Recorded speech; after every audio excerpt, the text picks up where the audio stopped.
Salut à tous et bienvenue dans Sur le Web, le magazine qui décrypte l'actu via le net. Au programme aujourd'hui, une start-up israélienne à l'assaut des Starbucks, un bracelet pour ne plus savoir à retenir ses mots de passe et une appli pour raconter des histoires à ses enfants sans être présent. C'est Sur le Web, bienvenue. Mais on commence avec l'événement qui a secoué le net la nuit dernière après la décision d'un grand jury populaire de ne pas poursuivre le policier blanc qui a tué cet été Mike Brown, un jeune noir sans armes aux États-Unis. Le net s'est enflammé entre live tweets des échauffourées dans les grandes villes américaines et condamnations quasi unanimes.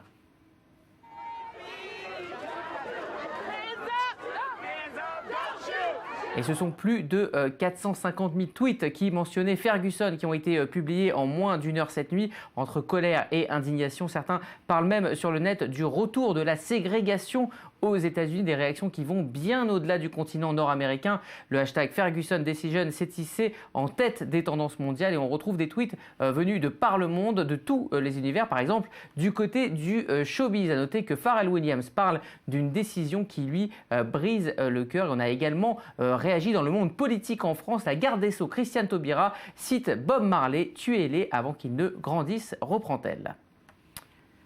3 mois après l'arrivée en grande pompe de Netflix en France, une association de consommateurs français porte plainte pour non-respect du droit français du consommateur en raison des clauses jugées abusives ou trop générales. Un épisode de plus dans le difficile parcours des grandes entreprises américaines du net en France. Petit rappel des faits en images.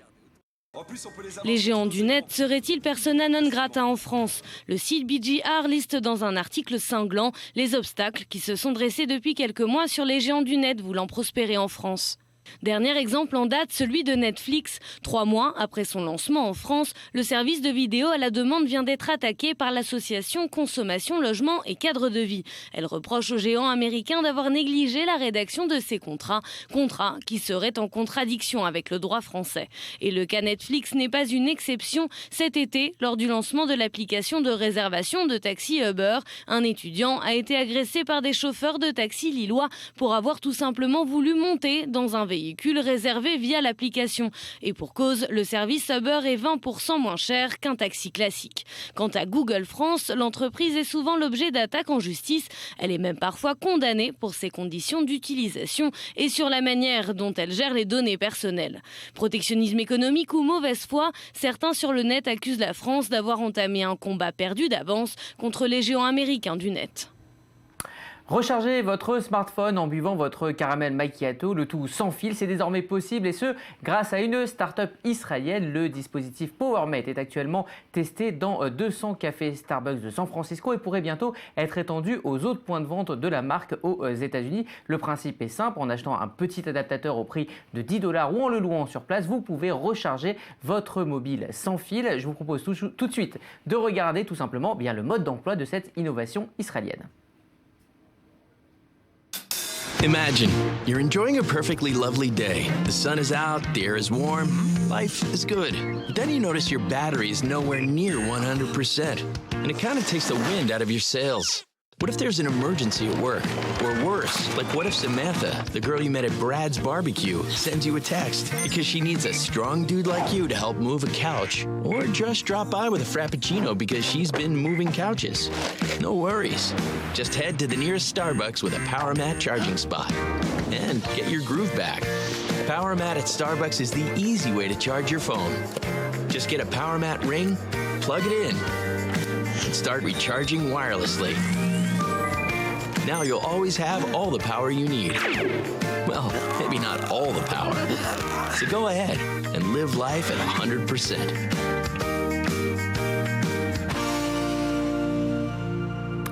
Et si le dispositif PowerMate est étendu, cela pourrait être le jackpot pour cette société israélienne Starbucks disposant de plus de 20 000 points de vente dans le monde et ce dans 63 pays. Allez, on va passer maintenant au dossier du jour. On a tous le souvenir d'avoir été bercés petits par de belles histoires de princes et de princesses, mais quand les parents ne sont pas disponibles pour lire des histoires à leurs enfants, cela peut virer au drame. Ça, c'était avant le SparkUp Reader qui, via une technologie de reconnaissance des pages, peut lire l'histoire que vous avez enregistrée à votre bambin, même si vous êtes absent. Et on a la chance d'avoir sur ce plateau Amir Koren qui a créé le SparkUp et qui est PDG de cette entreprise. Alors Amir, la première question, c'est évidemment de vous avez amené cet objet, de nous présenter ce SparkUp et surtout de nous dire comment vous avez eu cette idée. Eh bien, voilà, cet appareil utilise une technologie de reconnaissance d'images.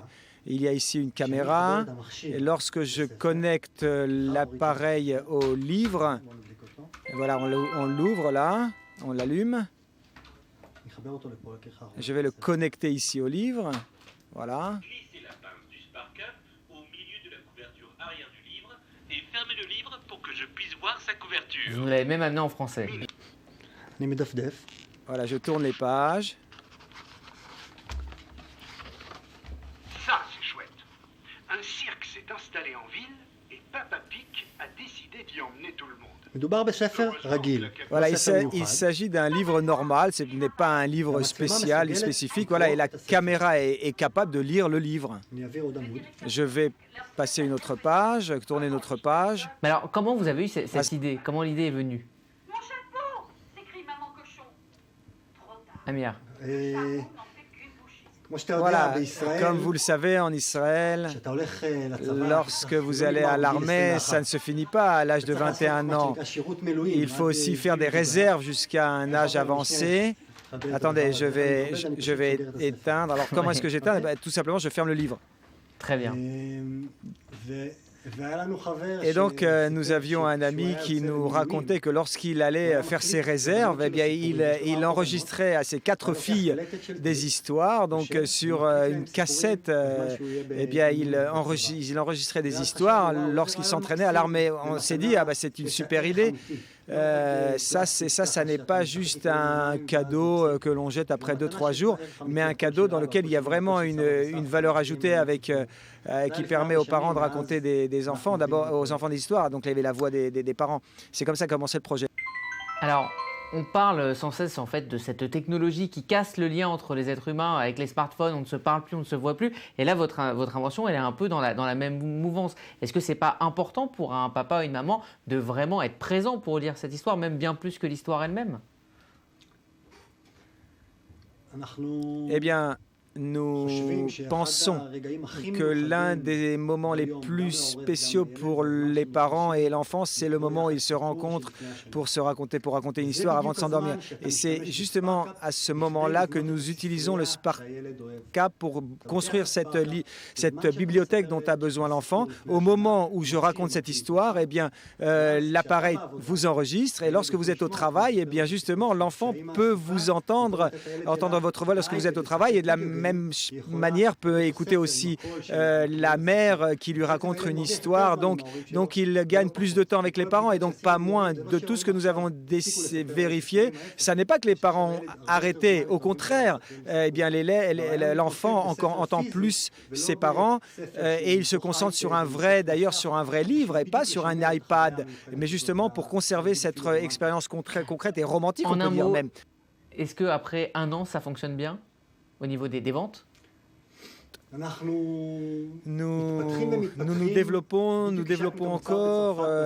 Et bien voilà, nous avons envoyé à Fnac, à Toys R Us, ce produit fonctionne bien. Et maintenant aux États-Unis, et oui, ça a l'air très positif. Merci beaucoup, Amir, d'avoir été avec nous. Le fan de jeux vidéo est réputé fan aussi d'hémoglobine. Partant de ce cliché, une société canadienne a décidé de lancer une campagne de financement sur la plateforme Quickstarter pour développer Bloodsport, une manette qui vous fait réellement perdre du sang à chaque fois que vous êtes touché par une balle ou par une arme dans un jeu vidéo à la base de mauvais goût. Cette idée pourrait pourtant permettre de remettre à niveau les réserves de dons du sang. Vous avez bien compris, il s'agit là de donner son sang en jouant. Si vous ne supportez pas la vue du sang, fermez les yeux et pour les autres, eh bien, allumez votre console.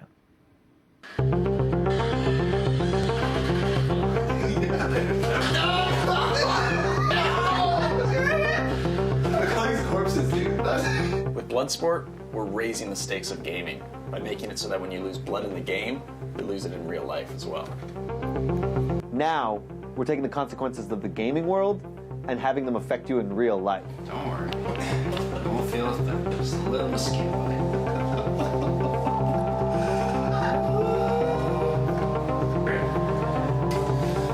All we're doing is taking the electrical signal from the controller every time it rumbles and using it to turn on the blood collection system.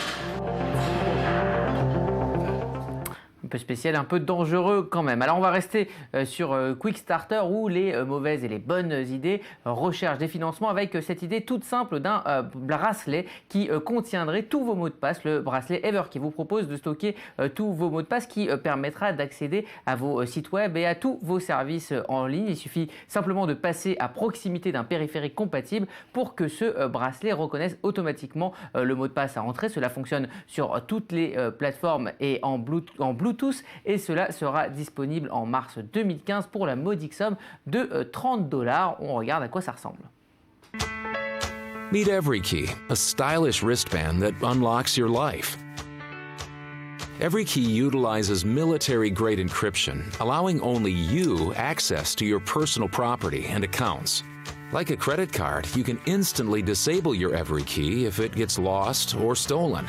EveryKey takes less than a minute to set up, and then it works seamlessly, unlocking your devices when you're around and locking them down when you're not.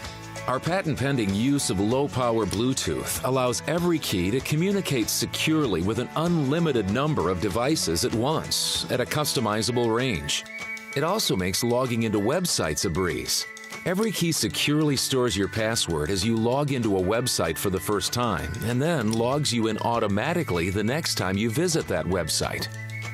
When registering at a website, you have the option to use your own password or allow EveryKey to create a complex and random password. On connaissait les exploits de David Beckham sur un terrain de foot, mais le net connaît désormais Odell Beckham Jr. qui lui joue au foot américain, auteur d'un touchdown historique seulement fait avec une main comme vous le voyez. Eh bien évidemment ce qui devait arriver arriva. Le touchdown du joueur des New York Giants est devenu un mème sur internet. Alors on le voit bien, on voit Beckham arrêté à peu près partout, qui arrête que ce soit une comète ou sur le toit de la chapelle Sixtine, en passant par la boule de Times Square du 31 décembre, ou sinon même pour arrêter, vous allez le voir, le virus, là on le voit au balai, on le voit aussi arrêter le virus Ebola. Il existe une version du touchdown pour absolument tous les goûts. Allez, on va passer maintenant à l'œil du net. Si vous n'avez pas de DeLorean, que vous êtes fan de la trilogie des années 80 Retour vers le futur et que vous rêvez de vous balader comme moi à Hill Valley, direction Londres, tout le décor de la ville californienne dans laquelle se déroule le film a été reconstruit dans la capitale britannique. C'est parti pour un voyage à 88 miles à l'heure.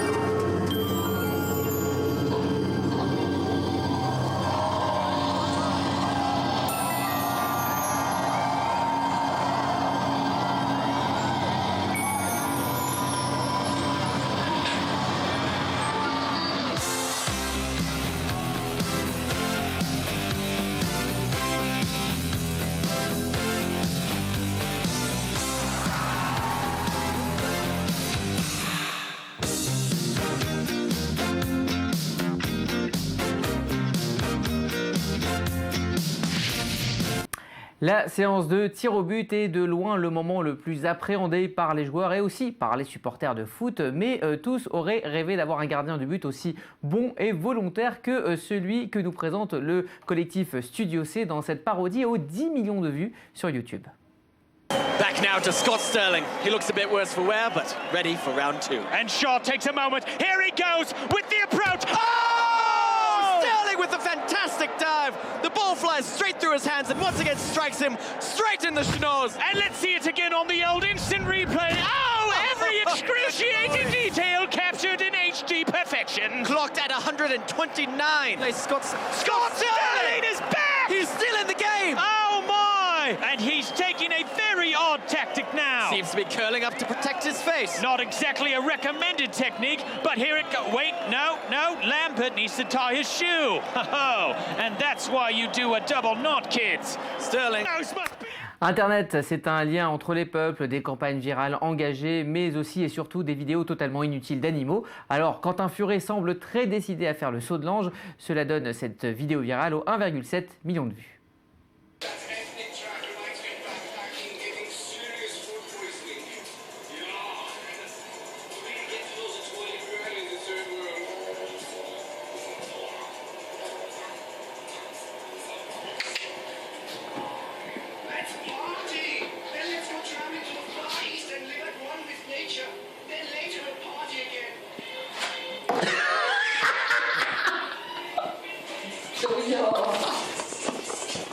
Voilà, c'est sur ces belles images que s'achève sur le web. Rendez-vous demain avec d'autres infos en provenance du web. Dans un tout petit instant, un nouveau journal complet sur i24 News. À demain pour un nouveau numéro de Sur le web. Et d'ici là, restez connectés.